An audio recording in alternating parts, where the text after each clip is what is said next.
સમયનો યોગ્ય ઉપયોગ જીવનની ચાવી છે. Proper use of time is the key to life. ગુસ્સો નષ્ટ કરે છે, ધીરજ રક્ષણ આપે છે. Anger destroys, patience protects. હાર્યા પછી પણ પ્રયત્ન કરવો એ જ જીત છે.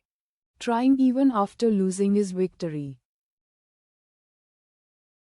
ભગવાન દરેકનું સાંભળે છે, પણ યોગ્ય સમય આપે છે. God listens to everyone, but gives at the right time. નાની નાની દયા મોટી કૃપા બની જાય છે.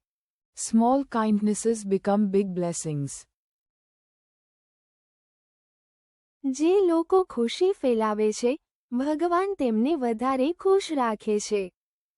God keeps those who spread happiness. વિશ્વાસ તૂટે તો ફરી જોડાઈ શકે, પણ એમાં પહેલો પ્રેમ કદી રહેતો નથી. If trust is broken, it